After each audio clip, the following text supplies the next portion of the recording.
What's good, Commanders fans? Hope everybody had a good weekend. So tomorrow they're supposed to be putting on the pads for the first time in training camp. So it sounded like they didn't do much. No fans were allowed today. Only the media were allowed to be there. So not a lot of stuff was put out really on social media or any videos were really put up like that. They did put up one video I'm going to show you guys. The Commanders just posted this to Twitter. Kam Curl getting an interception on 7-on-7 on Sam Howell. Now, that's the thing with Kam Curl. He's just got to force turnovers. And I think that's kind of the thing that has somewhat been holding back. I'm not going to say holding him back from getting paid, but that's, I mean, he when he plays, he makes plays. And when he's out there, our defense is clearly better. And when he doesn't play, you saw a significant drop off. So his impact is definitely shown on the field, but he does have to force some turnovers. Just looking at his interceptions, he had 0 picks in 2022, 0 picks in the year before 2021. Did have 3 picks in 2020 where he had a pick 6, and then he didn't force any fumbles either. So he's just gotta make some plays and force some fumbles, force some turnovers. Derek Forrest has done a good job of doing that. Emmanuel Forbes, it looks like already that he's capable of doing that. Kendall Fuller has had a pick 6 and made some plays. But that's the only knock on Kam Curl is that he hasn't forced turnovers. You got to at least force a fumble for me, something, make some type of play to flip the field. So, but he's out there getting stops. He's out there getting stops. They barely throw his way. He makes stops, and you clearly see the drop off when he's not on the field. So that's what I give him credit for certain. So he got the pick on 7-on-7 against Sam Howell. So fans, don't panic just because Sam Howell threw a pick 6 in the practice on Saturday, and then he threw a pick again. This is what practice is for, guys. So, all right, before we do get into the play-by-play, make sure you guys check out Prize Picks. Using my promo code REAL@Oliver, you get a first time deposit match using my promo code REAL@Oliver up to 100%, up to $100. The picks that I'm going to put in before the season starts: Dak Prescott over 12.5 picks, Emmanuel Forbes over 2.5 interceptions. And then, of course, Terry McLaurin over 899 receiving yards. I think those are pretty easy gimme picks right there. So definitely want you guys to take advantage of that before the season starts. All right, so let's get to the play-by-play, and then I'll start with Jamin Davis too here. So let's quickly get into the Jamin Davis talk here real quick. So I'm gonna pull up Nicky Javala's tweets, but basically he had a reckless driving. I'm not gonna say a charge, but let me pull up her tweets here. And that's why he was not at practice today. But Nicky Javala basically had she already wrote an article on it already. And, he's just got to be careful because you saw what happened with DeShazer Everett. He was speeding. Unfortunately, it was a terrible, terrible accident. And DeShazer Everett got released by the Commanders. DeShazer Everett was actually on the radio the other day. Just kind of talking about his situation when I didn't get to listen to what he said. But Jamin Davis has to be careful. So this is the tweet from Nicky Javala. Jamin Davis reached a plea agreement for no more than 8 days of active incarceration, but the proposed deal was rejected by Judge Stephen E. Sienkiewicz of the 20th Judicial Circuit. A scheduling conference is set for Thursday at 1 p.m.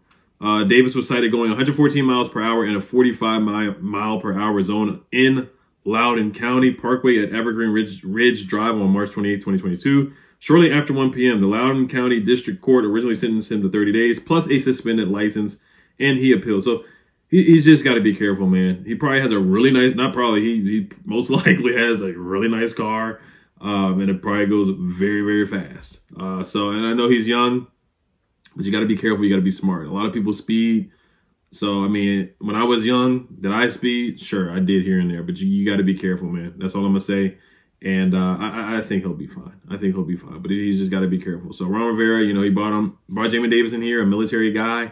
A guy that he knows that doesn't get in much trouble. So I don't think we have to worry about Jamin Davis at all. It is a big year for him, too, because they could decline his 5th-year option coming up this season, too. So he just has to be careful on the road. So some people call him idiot, call him an idiot and stuff like that. I wouldn't call him that. But I from what I've heard and seen, I think he's a nice young man and a good young man. So, and Ron Rivera fell in love with him when he drafted him and talked to him about his parents being military parents and stuff like that, being in the military. So, once again, I'll just leave it at that. So, we'll see what happens, but I think he'll be fine. All right, so let's get to the play-by-play here.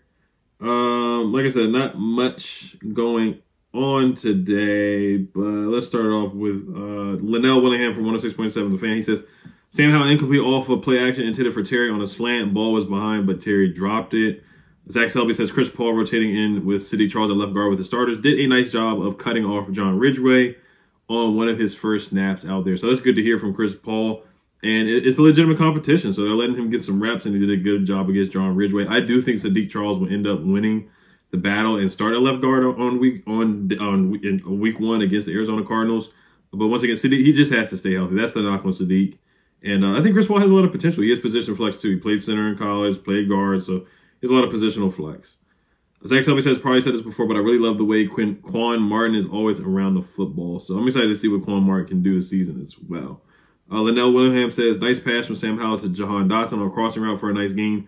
First completion of the period for Sam Howell. Now, a lot of media members said that he had an up and down day today, so we're going to get into that a little bit later. Zach Selby says, really nice play by Khaleke Hudson, forcing incompletion from Logan Thomas near the end zone. So Khaleke Hudson he's a breakout candidate, man. He had a really good game against Dallas last year. He's a hybrid linebacker / safety, played that Viper role in Michigan, man. He's got some speed to him, and I think he's finally going to get a legitimate chance to get an opportunity to play this season. And I think that Jack Del Rio talked about him in press conferences. He loved his speed and the way he just played with reckless abandon. He had a big tackle on Ezekiel Elliott in the last game of the season against Dallas. He can play special teams as well. So Khaleke Hudson, man, I think he's a breakout candidate for this season. He could be the Derek Forrest of the Commanders this season. Zach Selby says, Howell ends the series with a touchdown to Terry McLaurin, who had a toe-tapping catch near the front of the end zone, a positive end to what was an up and down series for the quarterback. So I heard he had an up and down day on Saturday. Both quarterbacks did not look good. The offense as a whole did not look good on Saturday. Once again, no pads are on, so the defense does have an advantage.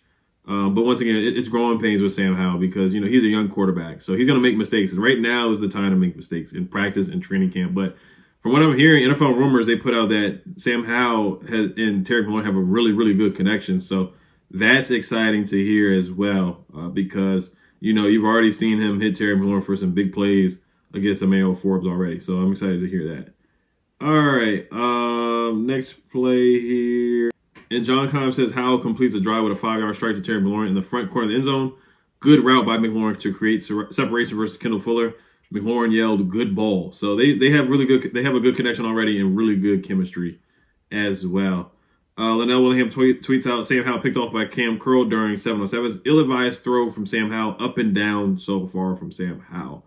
Ben Stan also says, hell of an interception by Kam Curl, picks off a Howell throw to Jahan Dotson, but needed to reach back across his body. So big year for Kam Curl. He wants to get paid, man. I think he definitely deserves to get paid. Right now, in the press conference, he said that he's just thinking about football right now, not thinking about the contract. So big year for Kam Curl. Chris Russell from Team 980, he says, just an FYI, for a second straight practice, Saturday and Monday, the Commanders quarterbacks have been lousy by any reasonable standard.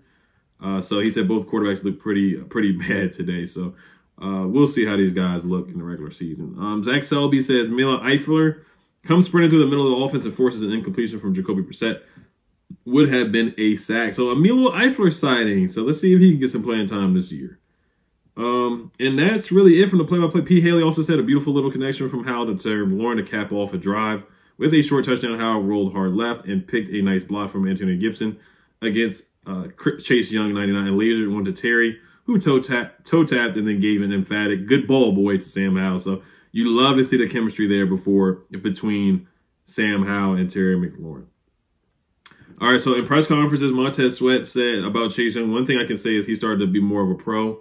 The cold tub and pre-practice treatment after practice, that's where he helped his game a lot. So nothing but good things. Ron Rivera said some good things about Chase Young today as well. Just talked a lot about maturity and saying that this is their fourth year and that these guys have really matured playing together. So that's a really good thing to hear too. I'm trying to find a quote. Yeah, this is from Zach Selby. He says Rivera thinks his defense is a little more mature. And that means they're more confident in the system and their assignment. Rivera appreciates that confidence as long as it doesn't come with immaturity. You think about 2021 where Chase Young and Montez kept talking about sacks and being a top 5 defense. You're not really hearing it this year. They haven't really said that. They just really talked about their work ethic for the most part so far in press conferences. Zach Selby also says, Ron Rivera addressing the media said, Chase Young looks solid so far through the first week or so of camp, and Sweat looks like he has picked up where he left off. So nothing but positive things I've heard about Chase Young so far. In a contract year for Chase Young. And Ron Rivera, that maturity thing, man, and you didn't see a lot of it in 2021 where they just weren't playing together. And I think, you know, and confident in the system and their assignment. That's what he means. Like, guys were not playing in their assignments in 2021. Chase Young running past the quarterback. I think that's something that Chase Young is definitely going to play within his assignment and do what the coaches are asking him to do this upcoming year. So that's really it.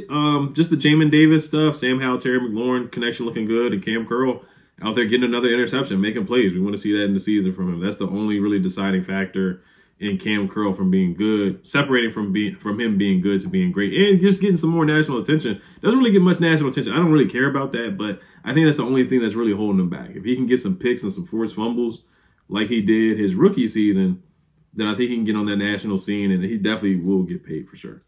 All right, you guys let me know what you guys think about anything. Hell Commanders, peace.